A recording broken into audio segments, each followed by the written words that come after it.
गरीबी के चलते एक महिला जब अपने जीजा से ये बोलती है कि हमारे घर में ऐसी ऐसी मुसीबत है कि हमारा पति बीमार रहता है, क्या करूं क्या ना करूं, घर वाले साथ नहीं देते, ऐसी कुछ दयनीय स्थिति हो जाती है उसकी। और जब उसका जीजा इस बात को सुनता है तो कहीं ना कहीं वो कहने लगता है कि तुम परेशान मत हो, मैं जहाँ नौकरी कर रहा हूँ वहाँ पर तुम लोग आ जाओ और मैं तुम्हारी जॉब भी लगवा दूंगा, उसके बाद तुम्हारी ज़िंदगी बहुत अच्छी तरह से चलने लगेगी।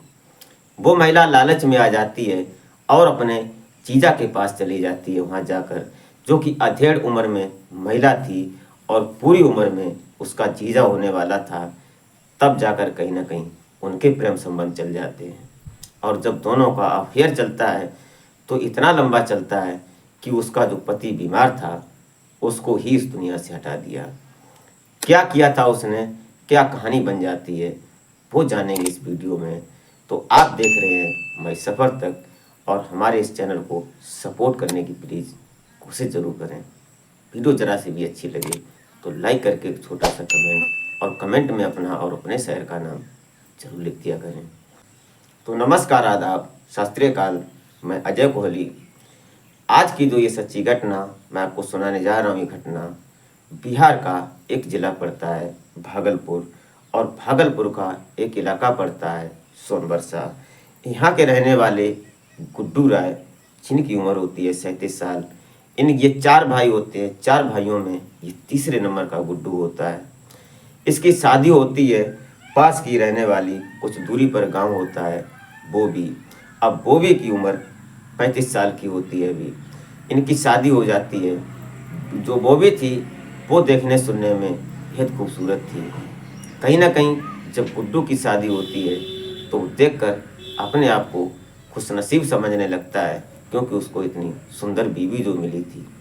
लेकिन उसके पीछे कुछ कारण था। जो बोबी थी वो अपने घर से गरीब थी, और इधर जो गुड्डू था ये भी अपने घर से नॉर्मल होता है।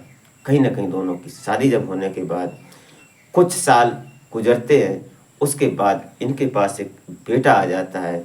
और जब बेटा होता है तो घर में और खुशियां बढ़ जाती हैं। पति पत्नी का जो रिश्ता था वो और प्रगाढ़ता ले लेता है। धीरे धीरे परिवार नॉर्मल चलने लगता है।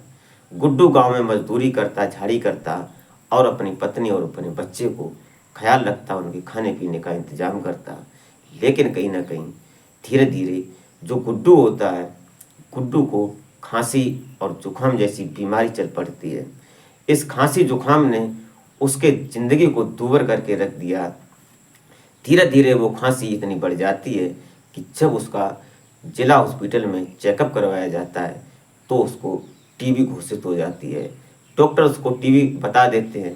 उसके बाद अब जो बोबी थी वो घर का इंतजाम करती, मजदूरी करती गांव में खेतों में, और इधर जो गुड्डू होता, गुड्डू घर में पड़ा रहता, घर में खांसता, बीमार था, उसका इलाज भी वो करवाती। धीरे धीरे सरकारी हॉस्पिटल से दवाइयाँ लाती और उसके बाद उसका इलाज चलता रहता। लेकिन काम नहीं कर सकता था, वो शरीर से इतना कमज़ोर हो जाता है। उसी बीच इसकी संपर्कता बोबी की अपने जो इसका जीजा होता है उससे हो जाती है, जो कि अनुज चौधरी। अनुज चौधरी की उम्र की बात करें तो वो 64-65 साल का रहा होगा।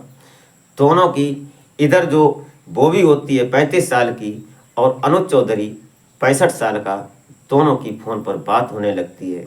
और बात करते करते कहीं ना कहीं अनुज चौधरी एक दिन बताता है, जब इधर बोबी ने अपना सारा दुखड़ा रोया उससे, अपने परिवार का, क्योंकि जो बोबी थी उसको अपने भाइयों से, जो उसके जेठ थे, उनसे इसकी बनती नहीं थी।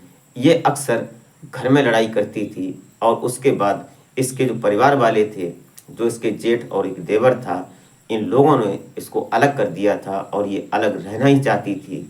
इसलिए अलग रहकर जो इसका पति था गुड्डू, वो भी जब बीमार रहने लगा, उसके बाद अनुज चौधरी से जब इसकी बात होती है, जो इसका जीजा होता है, वो इसको फ़ोन कर बताता है कि ऐसा करो, वहाँ पर रहकर तुम कब तक मजदूरी करोगे, तुम हमारे पास आ जाओ, और यहाँ आकर मैं तुम्हारी नौकरी लगवाता हूँ। फिर तुम्हारे पास पैसे होंगे और तुम्हारी सारी परेशानी दूर हो जाएगी, मैं भी कुछ हेल्प कर पाऊँगा तुम्हारी यहाँ पर। उसके बाद ये पहुँच जाते हैं मिल जाने के लिए जो बॉबी होती है वो तैयार हो जाती है और अपने पति को तैयार कर लेती है, उसको दवाई दिलवाती है। दवाई दिलवाने के बाद दोनों जाने के लिए राजस्थान तैयार हो जाते हैं।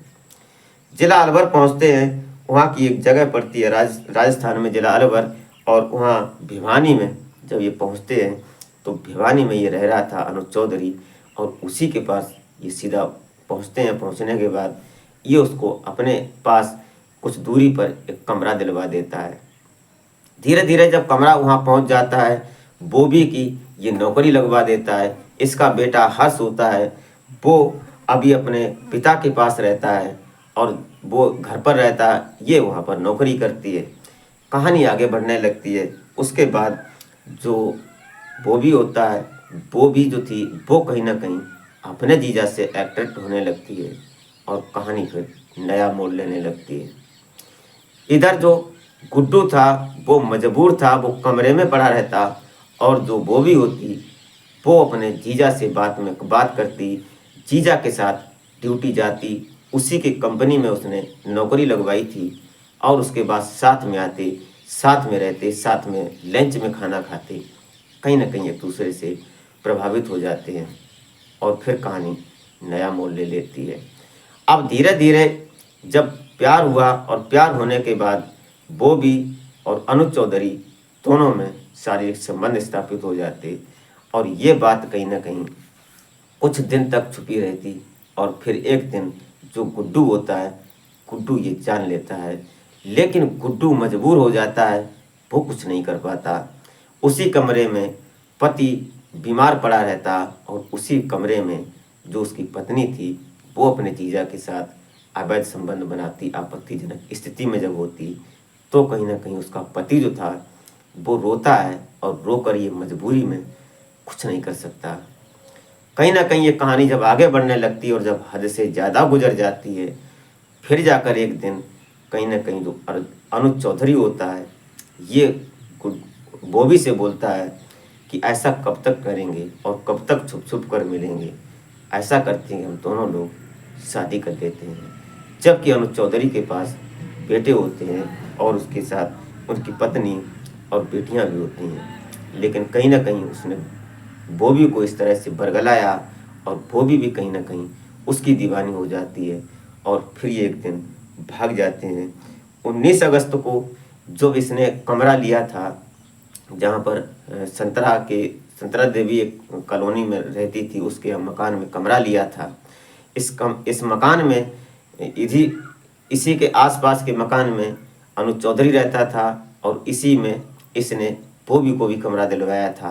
दरअसल बॉबी को जो पहले कमरा दिलवाया, उस कमरे के मकान मालिक ने ये कहा था कि मैं कुछ काम कराऊंगा मकान में, इसलिए फ़िलहाल अभी तुम खाली कर दो। क्योंकि वहाँ का जो नेचर था, इन लोगों का देखा था, जो उसकी बॉबी को और अनुज चौधरी को, इसलिए उसने और कमरा खाली करवा दिया था कि हम अपने मकान में ऐसा काम नहीं होने देंगे, और किराएदार हैं उन पर क्या असर पड़ेगा और हमारी छवि पर क्या असर पड़ेगा, इसलिए उसने कमरा खाली करा दिया। उसके बाद ये दोनों लोग जो संतरा देवी कॉलोनी होती है उसके यहाँ आ जाते हैं। अनुज चौधरी भी उसी के मकान में रहता है। 19 अगस्त 2025 को ये पहले तो जो संतरा देवी होती है वो उसको बताती है वो भी कि हमारे पति की हालत ज़्यादा ख़राब है। जब संतरा देवी फिर पूछती है कि आज क्या हुआ, आज ये उठ नहीं रहा है, कुछ बोला नहीं, तो उसने बताया कि आज इनकी हालत ज़्यादा ख़राब है, मैं इनको ले जा रही हूँ दवाई करवाने के लिए। लेकिन ये संतरा देवी को पता होती है, उसके कुछ देर बाद पता चलता है कि उसका बेटा जो हर्ष होता है वो भी और अनुज चौधरी ये तीनों लोग घर से गायब हो जाते हैं। और जब संतरा देवी उस कमरे में झांक कर देखती है खिड़की से, तो पता चलता है कि घर में तो सिर्फ जो इसका पति है गुड्डू वो पड़ा है, और घर बाहर से ताला लगा हुआ है। उसको हो जाती है थोड़ी शंका, वो पहले पुलिस को इन्फॉर्म करती है। पुलिस जब वहाँ पहुँचती है तो जब गेट को खोला जाता है तो कहीं ना कहीं गुड्डू के शरीर में चोट के निशान पाए जाते हैं, और गुड्डू इस दुनिया से पहले ही जा चुका था। जब ये तीनों लोग फरार हो जाते हैं, उसके बाद पुलिस इनको पकड़ने की कोशिश करती है, इनकी लोकेशन निकालती है इनके फ़ोन के हिसाब से, तो कहीं ना कहीं जो गुड्डू सॉरी बॉबी और अनुज चौधरी और बॉबी का बेटा हर्ष होता है, ये दोनों लोग पुलिस की हिरासत में आ जाते हैं। जब उनसे पूछताछ की जाती है तो कहीं ना कहीं बॉबी और अनुज चौधरी अपना गुनाह कबूल कर लेते हैं। दोस्तों, कभी कभी मजबूरी में भी ऐसे कदम लोग उठा देते हैं जो कि गरीबी से भी बड़ा कारण बन जाते हैं दुख का, और बॉबी ने भी ऐसा ही कुछ किया। अब शायद बॉबी और उसका जो प्रेमी था, उसका जो जीजा, वो भी शायद जेल में ही काटेगा, जबकि उम्र का आधे का फर्क होता है। 35 साल की बॉबी थी और 65 साल का उसका जीजा था। दोस्तों, ये रही घटना, ये रही कहानी। इस घटनाक्रम को सुनाने का उद्देश्य किसी को हैरान या परेशान करना नहीं था, बल्कि जागरूक करना होता है कि समाज में कुछ ऐसी घटनाएं घटित हो जाती हैं जिनकी हमने कभी कल्पना भी नहीं की होती है। इसी के साथ आप अपना और अपने परिवार का बेहतर तरीके से ख्याल रखें। मिलते हैं फिर नेक्स्ट वीडियो में, तब तक के लिए जय हिंद।